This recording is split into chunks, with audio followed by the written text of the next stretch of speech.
উত্তর দিনাজপুর জেলার হেমতাবাদ থানার বামর এলাকায় এক যুবকের রহস্য মৃত্যুকে কেন্দ্র করে চাঞ্চল্য ছড়িয়েছে। মৃতের নাম সহদেব বর্মন, বয়স প্রায় 22 থেকে 23 বছর। পরিবার সূত্রে জানা গিয়েছে, বৃহস্পতিবার সকালে বাড়ির বিছানায় তার নিথর দেহ পড়ে থাকতে দেখেন পরিজনেরা। দ্রুত তাকে উদ্ধার করে রায়গঞ্জ মেডিকেল কলেজ এবং হাসপাতালে নিয়ে গেলে চিকিৎসকেরা মৃত বলে ঘোষণা করেন। মেডিকেল কলেজ সূত্রে প্রাথমিকভাবে অনুমান করা হচ্ছে সাপের ছোবলেই ওই যুবকের মৃত্যু হয়ে থাকতে পারে। তবে ময়নাতদন্তের রিপোর্ট হাতে না পাওয়া পর্যন্ত সঠিক কারণ নিশ্চিতভাবে বলা সম্ভব নয় বলে জানিয়েছে পুলিশ। এদিন এই বিষয়ে মৃতের আত্মীয় কি বলছেন শুনুন।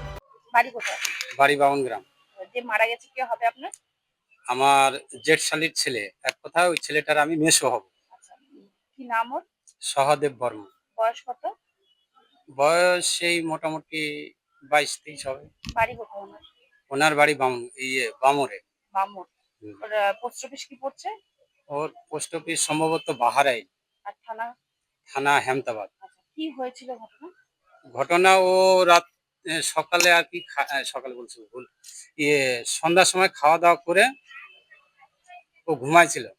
এবার সকাল যেহেতু ওর দিদা বাড়িতে ছিল, তো সকাল ও এই রায়গঞ্জে মোটর সাইকেল মেকানিকের কাজ করে, ওই জন্য ওর দিদা ডাকতে যায়, দেখে যে এই পরিস্থিতি। কি হয়েছিল? কি হয়েছিল আমরা জানি না।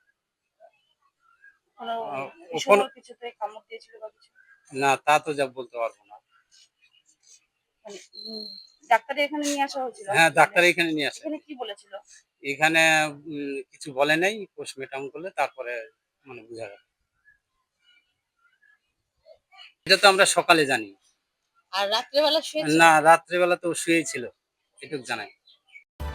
তবে ঘটনা তদন্ত শুরু হয়েছে এবং দেহ ময়নাতদন্তের জন্য রায়গঞ্জ মেডিকেলের মর্গে পাঠানো হয়েছে। উত্তর দিনাজপুরের রায়গঞ্জ থেকে নিজস্ব প্রতিনিধির রিপোর্ট, টাইমস 14 বাংলা। মুখের উজ্জ্বলতা হারিয়ে গেছে, স্পট পড়ে গেছে, ব্রণ ভর্তি, তাই আর দেরি না করে আজই আসুন রায়গঞ্জের চণ্ডীতলায় হেলথ প্লাস মাল্টি স্পেশালিটি ক্লিনিকে এবং এখানে পান অভিজ্ঞ ডাক্তার দ্বারা ফ্রি স্কিন টেস্ট। আরো বিস্তারিত জানতে যোগাযোগ করুন 9674895169 এই নম্বরে।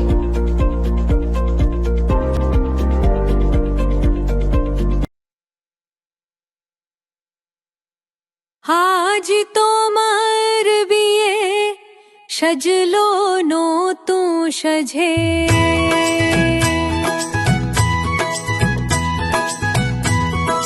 সবার মনেতে আনন্দ,